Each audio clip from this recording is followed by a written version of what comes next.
Erica Dale was found dead, floating silently in Mirror Lake, but the shocking truth behind her death was far from what anyone expected.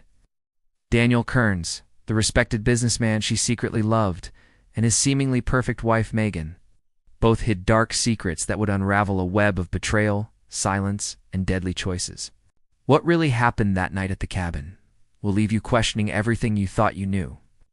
Mirror Lake was the kind of place people moved to when they wanted to disappear from the chaos of city life, nestled between thick pine forests and surrounded by fog-shrouded hills. It was a sleepy town where everyone knew each other's business. Crime was rare. Most days, the loudest thing you'd hear was the splash of fish jumping or the rustle of wind through the trees. So when the body of Erica Dale was found floating face down near the dock one early morning, it sent a jolt through the entire community. It was a local jogger who first spotted her. He was out for his usual route along the lakeside trail when he noticed something unusual bobbing in the water, something that didn't belong. At first he thought it was a mannequin, a leftover Halloween prank maybe, but as he got closer, the truth settled in fast. The authorities were called immediately. Within hours, Mirror Lake S1 small police station was buzzing with activity like it had danced in years. Erica was 32, new to the area, and largely kept to herself. She'd moved to Mirror Lake 6 months earlier, trading a fast-paced job in the city for freelance graphic design and peace by the water. Her cabin sat quietly at the edge of the lake, surrounded by trees on 3 sides. From the outside, everything appeared serene. She had no known enemies, no ex-boyfriends trailing after her, no debts, and no signs of a troubled past. To everyone who met her, she was kind but reserved, friendly but distant. When investigators entered the cabin, there was little that raised concern. There were no signs of forced entry. The door had been locked from the inside. Nothing was missing, and there were no signs of struggle. In the kitchen, a half-eaten dinner sat on the counter, and a wine glass lay shattered on the back deck near the sliding door that faced the lake.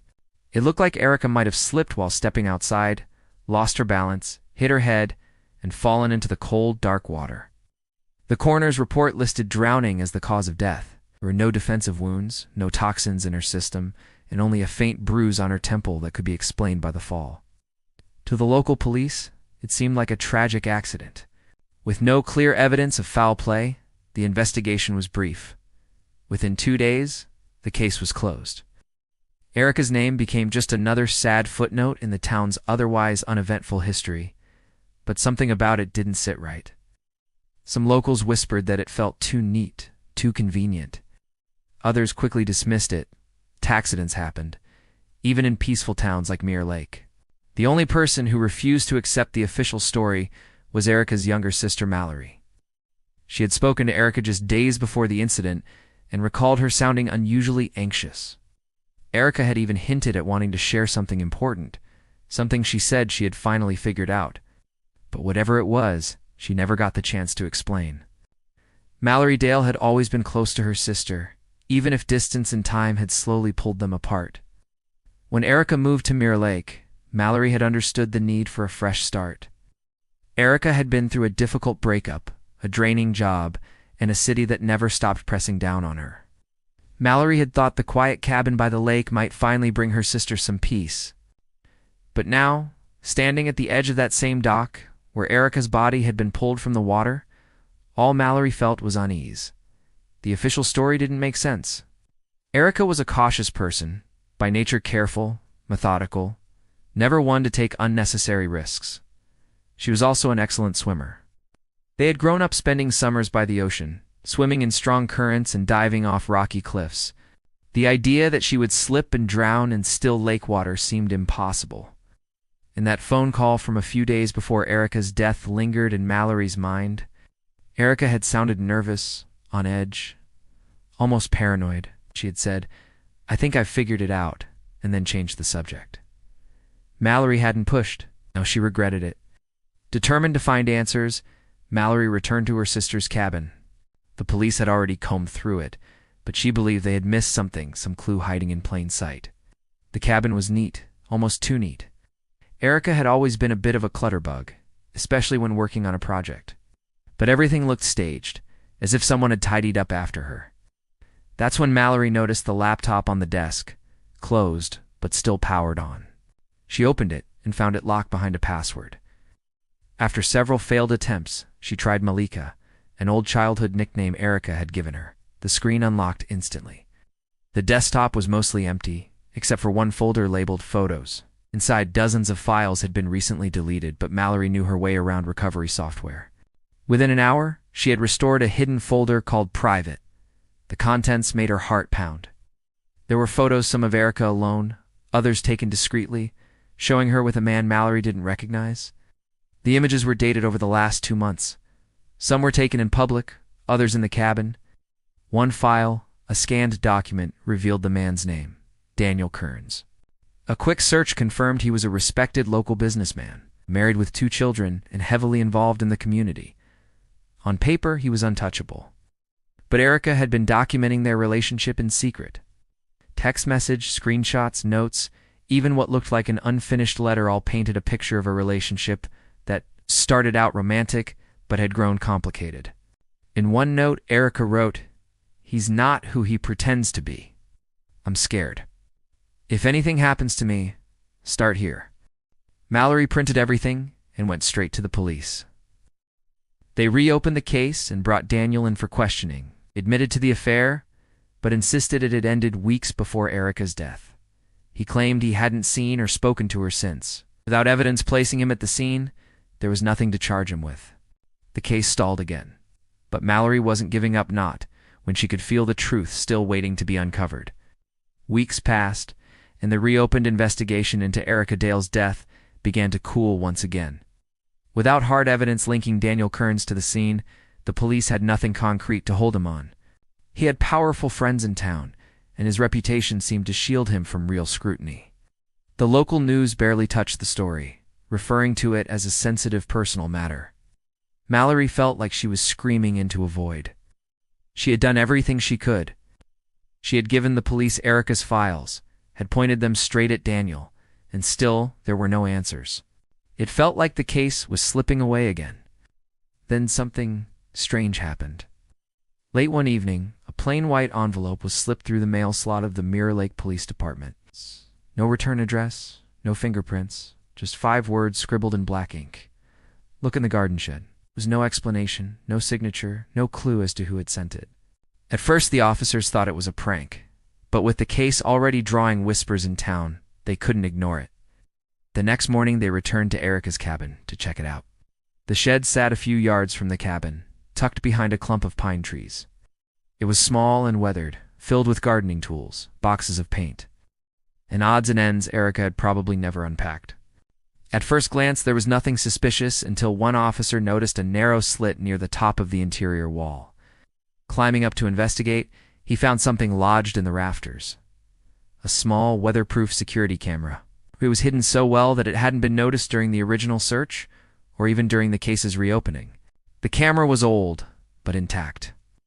It wasn't connected to Wi-Fi, it had a memory card, which had stored several weeks' worth of footage. The officers brought it back to the station, hopeful but cautious. It was possible the camera had caught nothing, or worse, had been wiped clean. The footage was grainy and unstable, especially during the nights, but the camera had a clear view of Erica's back deck and part of the path leading toward the lake. For hours, the screen showed nothing but darkness and the occasional deer. But then came the night of Erica's death. The timestamp read 10:46 p.m. A figure appeared at the edge of the frame, hooded. Hard to make out in the low light. The person walked slowly toward the cabin, then paused near the deck. They seemed to be holding something, possibly a flashlight. For a moment, the figure turned, and the light from the deck caught their face. It wasn't Daniel Kearns. It was his wife, Megan. Her face was unmistakable. The footage wasn't clear enough to see what happened next, only that Megan remained on the deck for several minutes. Then the camera shook violently, and the footage went black. It looked like it had been hit or covered. When the police confronted Megan, the walls finally started to crack. Under the weight of the evidence, she gave a statement that turned everything upside down. What had once seemed like a tragic accident, or the work of a secret lover, had taken on a whole new shape. The truth, it turned out, had been far more twisted than anyone had imagined. Megan Kearns had always played the role of the perfect wife. In public, she was gracious, charming, and deeply involved in the community. No one ever suspected the storm that brewed behind her calm expression. When the police brought her in for questioning, she didn't deny being at Erica Dale's cabin that night. She sat still, pale, hands folded, and began to talk. She had found out about the affair 3 weeks before Erica's death. At first, she said nothing. She wasn't surprised Daniel had grown distant, secretive. But what stung was that he had chosen someone like Erica. Younger, mysterious, someone who didn't belong in Mirror Lake. Megan had spent her life building the perfect image, standing beside Daniel at charity events and school functions, pretending not to notice the cracks forming in their marriage. The affair wasn't just a betrayal, it was a threat to everything she had built. Megan admitted she had gone to Erica's cabin that night, not to hurt her, but to scare her. She said she wanted to end it on her terms. She brought a flashlight and a raincoat and parked down the road to avoid being seen. When she arrived, she claimed Erica was alone on the deck, drinking wine. The two argued. Erica wanted Megan to leave. Megan refused. According to her version of events, the confrontation escalated. Erica turned to walk away, and Megan, in a moment of anger, grabbed her arm. Erica slipped on the wet deck, hit her head on the edge, and fell. Megan said she panicked. She tried to shake Erica awake, but when there was no response, she dragged her closer to the edge of the water. She claimed she didn't know what she was doing, that she just wanted the scene to look like an accident. She pushed Erica into the lake and walked away. But the autopsy told a different story. The blow to Erica's head had not killed her. She had been alive, though unconscious. When she entered the water, drowning had taken several minutes. Megan hadn't simply panicked and fled. She had stood there and watched. The prosecutors charged her with involuntary manslaughter. There was no evidence of premeditation, and Megan's confession, along with the shaky video, supported a version of events where rage overtook reason. Still, the town was stunned. The respectable wife of one of Mirror Lake's most powerful men had been hiding guilt so heavy it nearly went undetected. People whispered in the grocery stores and stared at Megan's house whenever they passed. Her children were pulled out of school. Daniel stopped showing up to his office. The Kearns family, once admired, had become a symbol of deceit. Mallory followed the trial closely. She didn't feel vindicated, only hollow. Her sister's death had not been the result of some shadowy plot, not a masked killer or a calculated move. It had come from jealousy, rage, and a chain of bad decisions. But just when the case seemed to be at its final chapter, one last piece of the puzzle surfaced. A piece that shifted the entire story again, exposed the darkest truth yet. As the trial wrapped up, most people believed the full story had been told. Megan Kearns had confessed, taken responsibility, and would face the consequences. The town began to settle back into its usual rhythm, though with a lingering sadness. But the investigation wasn't quite over. During routine evidence review, a police technician was tasked with archiving all the digital files connected to the case.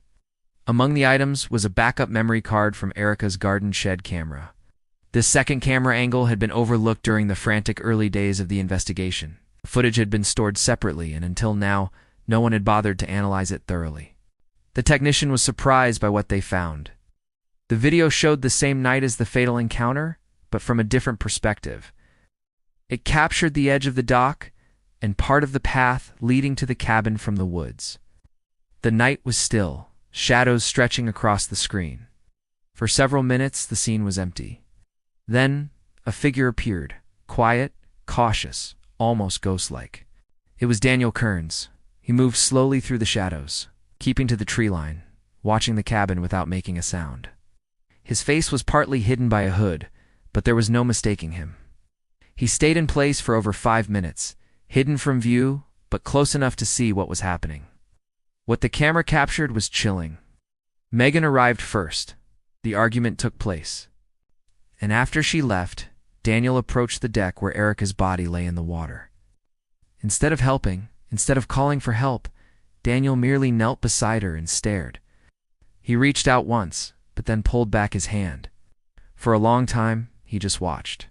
He didn't move to save her. He didn't shout for help. Didn't call anyone.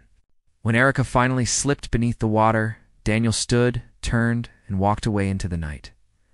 The footage raised uncomfortable questions. Why had Daniel been there at all? Why hadn't he intervened? Was he too afraid? Or did he believe someone else would step in? Or worse, had he been complicit in some way? Legally, Daniel's actions didn't meet the threshold for criminal charges. He hadn't physically harmed Erica, nor had he caused her death directly. Still, morally, the town saw him as one of the most guilty people in the tragedy. He had watched his lover drown, silent and unmoving. His silence spoke louder than any confession.